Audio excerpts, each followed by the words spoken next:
ಆಯ್ತಾ ಇಲ್ವೋ ಕರ್ಮ? ಇದು ಒಂದು ಕಡೆಯಿಂದ ಭಾರ ಆಗ್ತದೆ ಅಲ್ಲ.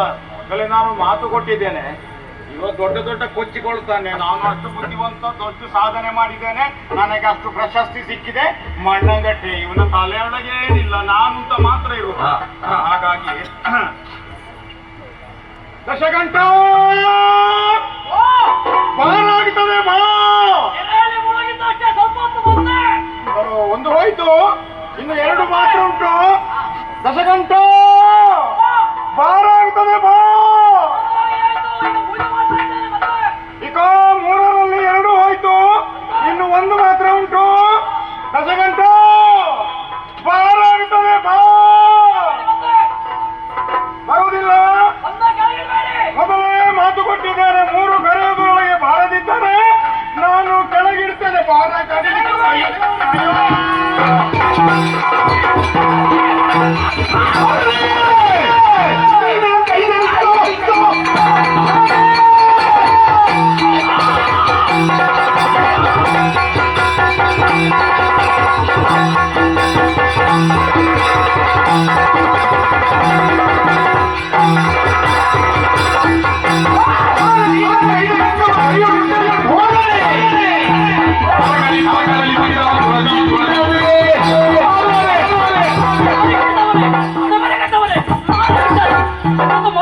ನಿನ್ನ ಜನ್ಮಕ್ಕೆ ಮದುವೆ ಆಗದೆ ಹಿಡಿತವನೇ.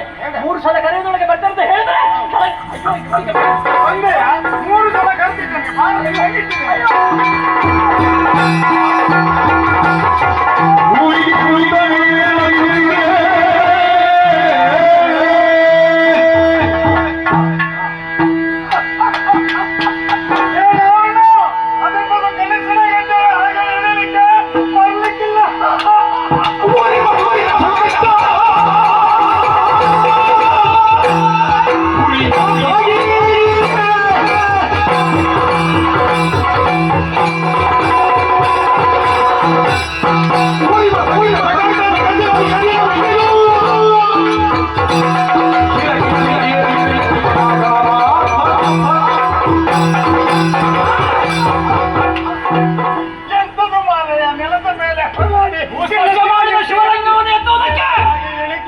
ಪ್ರಯತ್ನ ಮಾಡಿದ್ರೆ ಅಪಹಾಸ್ಯ ಮಾಡಿ ನಗಾಡುವಯ್ಯ.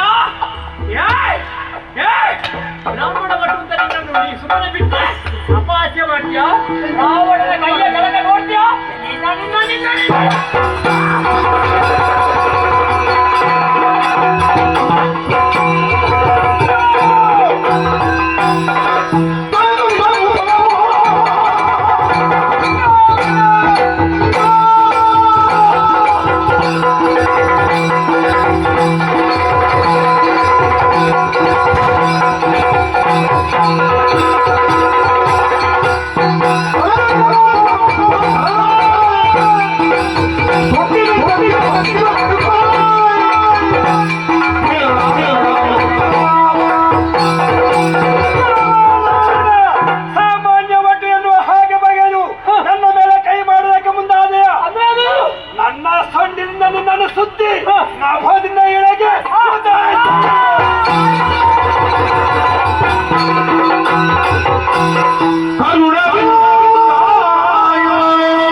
ಜಂಬೂಫಲ ಸಾರಭಕ್ಷಿತಂ ಉಮಾಸುತಂ ವಿಘ್ನೇಶ್ವರನೇ, ಇದು ನಿನ್ನ ಪದಾರವಿಂದಗಳಿಗೆ ಕೊಡ ಮಾಡ್ತಾ ಇದ್ದೇನೆ.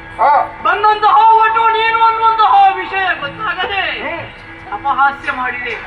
ನಾ ಪೂಜಿಸಬೇಕಾದಂತಹ ಶಿವಲಿಂಗವನ್ನು ಭೂಮಿಯಲ್ಲಿ ಕಾಣುವ ಕಾರಣಕ್ಕೆ ಮುಷ್ಟಿಯನ್ನು ಬಿಗಿದು ಅವನಿಗೆ ಹೊಡೆದ್ರೆ ನಿಜ ರೂಪದಲ್ಲಿ ಕಾಣಿಸಿಕೊಂಡೆಯ. ಪ್ರಭೋ, ವಿಘ್ನ ವಿನಾಶಕ ನೀನು, ವಿಘ್ನ ವಿನೋದನೂ ಹೌದು, ವಿಘ್ನ ವಿನಾಶಕನೂ ಹೌದು. ವಿಘ್ನವನ್ನು ಉಂಟು ಮಾಡಬಲ್ಲೆ, ಪೂಜಿಸಿದವರ ವಿಘ್ನವನ್ನು ತೊಳೆಯಬಲ್ಲೆ. ಆದ್ರೆ ನನ್ನ ಕಾರ್ಯಕ್ಕೆ ವಿಘ್ನ ಬಂದು ಹೋಯಿತು. ಬಂದವ ನೀನು ಅನ್ನುವಂತಹ ವಿಷಯ ಗೊತ್ತಾಗದೆ ನಾ ಕೈ ಮಾಡಿದೆ ಪ್ರಭು. ಆದ್ದರಿಂದ ಈಗ ನೀನು ಏನು ಅನ್ನೋದು ಗೊತ್ತಾಯಿತು. ಮಾಡಿದ ಅಪರಾಯಿತವಾಯಿತು. ಅನ್ಯತಾ ಶರಣಂ ನಾಸ್ತಿ.